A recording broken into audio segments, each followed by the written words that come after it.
Welcome to Philosophy with Valheim, where we embark on a journey through the world of Valheim while contemplating what it means to be a good person and other philosophical topics. In most languages I know, the word for sin is pretty straightforward. It just refers to wrongdoing, an immoral act. However, in certain sections of Christianity, you'll hear something about the word for sin in Greek, Hamartia, which is significant, of course, because of Greek being the original known language of the Bible. What they say is that the word Hamartia was originally an archery term, meaning to miss the mark or miss the target. And indeed, when we look into the word, we find that the word Hamartia derives from the verb hamartano, which means not only miss, but to lose, neglect, or fail to do.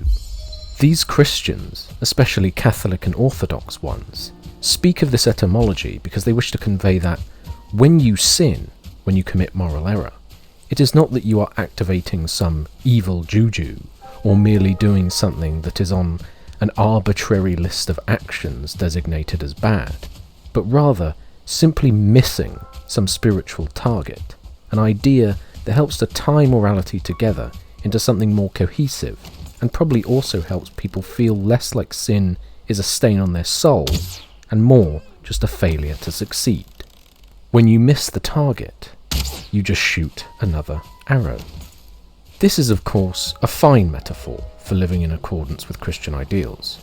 A goal or finite action, like hitting the target, is used as a stand-in for according yourself with broader values, even when those values are not themselves finite or completable. Like states of mind or character traits, see my video called Purpose for more on that idea. But this metaphor points to a common problem in much of Christianity, and thus much of Western thought in general, and so it's a good idea to talk about it. I won't go into the broader issue too deeply just yet, but we can look at this specific case. The metaphor makes out that the good thing is about hitting the target, and that the bad thing is missing, failing, or neglecting to act. But is that really all there is to morality? My answer to this question can be demonstrated with just one simple example. We tell children, as much as adults, to tell the truth. Now, it's hardly that I disagree with the underlying value here. In fact, I take it very seriously. But a certain assumption is baked into the wording. It posits the matter of the morality of speech as something you ought to do, and that if you do something like lying, it is bad because you are neglecting to do that thing, namely, to tell the truth. But let's look at the implications of what it would mean to have telling the truth as one's moral principle. First of all, which truths do we say? All of them? There are an infinity of truths that can be said, and an impossible galaxy's worth of truths you can say as an individual. If you were to live by a simple tell the truth, that would mean that silence would be immoral, because, like lying, it would be a failure to tell the truth. You would have to yammer on non-stop, saying every true thing you can imagine. It also doesn't factor in that much of the time, stating truths is actively harmful. For example, it serves no one to tell a stranger that you personally find them ugly. Well, perhaps it could simply mean to generally tell the truth, to spread truth as a habit, not as an absolute. But liars do this, even some of the most extreme liars. Most of what they say is the truth as they see it, because so much of what they say can be verified by others, or has some kind of importance. And we would of course not morally approve of liars regardless of whether they nonsensically fit some definition of telling the truth. What good are 9 truths if they are ultimately accompanied by one lie each time? This moral rule about telling the truth actually has nothing to do with what you do, Nothing to do with what you say or tell others. No, in reality, when we are saying things like tell the truth, or invoking things like honesty, we are talking about the exact opposite of doing. We are talking about what you ought to not do, about what you ought to not say. As I've explained, if we try to frame the morality here in terms of doing something, of hitting a target, we run into absurd, impossible tasks or other moral problems. No, the moral principle is that you ought to not lie, or in words I prefer, you ought to abstain from lying.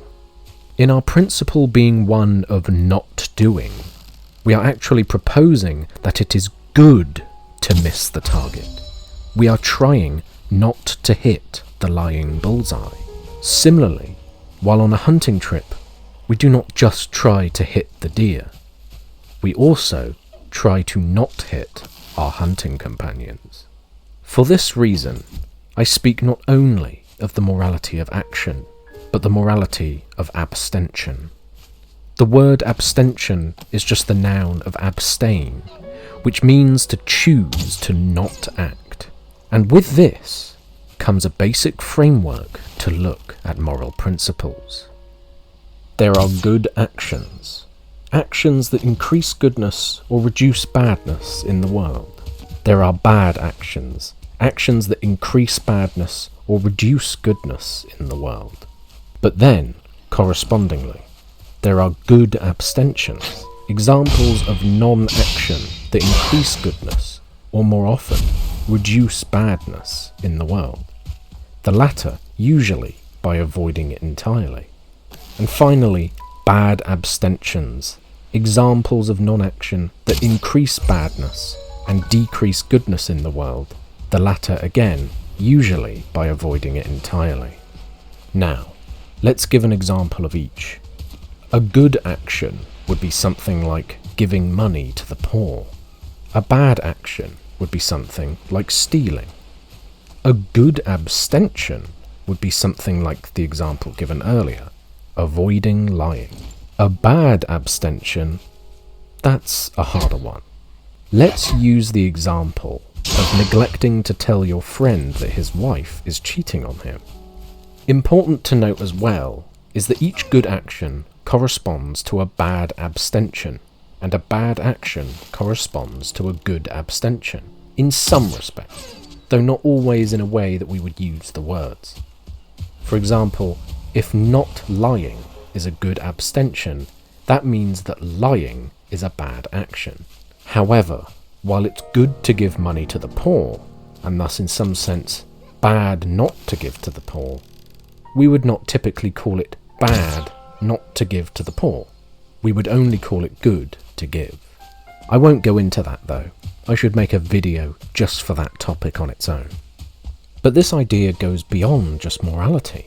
As I try to lose weight, for example, going to the gym is a good action, and not going is a bad abstention. Not eating food beyond what I've planned is a good abstention, and giving into temptation is a bad action. But not only does it go beyond morality, it even goes beyond individual action and non-action. If you wish to be rational, it is indeed important that you believe that for which there is sufficient evidence, even if, at times, doing so may be unpleasant or inconvenient in light of your pre-existing beliefs. However, it's just as important that you not believe that for which there is not sufficient evidence, even if at times doing so may be tempting or convenient in light of your pre-existing beliefs. However, it's just as important that you not believe that for which there is not sufficient evidence, even if at times doing so may be tempting or convenient in light of your pre-existing beliefs. You must just as much sharpen the tools of your intellect as you must make dull and blunt many of the tools your emotions use to lead you into biased delusion. One succeeds halfway to rationality simply by suspending irrational judgment. That is, missing the target of intellectual error. There is also this conversation about self-love. So many people struggle with crippling self-esteem issues. Even if they do not hamper their ability to live a conventionally successful life, they nevertheless provide a ceaseless torture to those who deal with them. Understandably, there has been recent, growing attempts to deal with this common problem by advocating for self-love. In my perception, these efforts have been in large part misguided, not only because they confuse self-love with self-compassion, but also because the issue with these self-esteem issues is not a lack of self-love. In reality, the issue is the presence of self-hatred. As I explained in my video Humility, we overcome things like shame not by changing our judgments of ourselves, but by removing them entirely. In many cases, by simply removing thoughts of ourselves. These movements, therefore, should not be trying to encourage people to hit the target of self-love, but to miss the target of self-hatred, to instead cultivate self-acceptance. A recognition of the value of missing the target, of non-action, non-thought, and non-feeling, is contained in the Taoist philosophy of Wu Wei, which many of you have probably heard of before. There are several interpretations of it, but this is the one I find most important. When living life, it is not all about making decisions, but also about suspending your judgment. It is often best to wait and watch for the right moment to act, as much as it is important to act when that moment comes. In a video game fight, you can see this for yourself. The one who thinks only of getting the enemy's health to 0 will inevitably fail, because they will forget their own preservation, or will have their moves blocked and parried. It is indeed indispensable to know when to strike, but it is just as indispensable to know when to deliberately abstain from striking. The open space is just as important as the actions and decisions themselves. The right action, frequently, is non-action, non-thought, and non-decision. And so, always, remember the void. If you appreciated this video, please support me by pressing the like button and subscribing to my channel. And please, if you can, leave a comment giving your thoughts on this video's topic.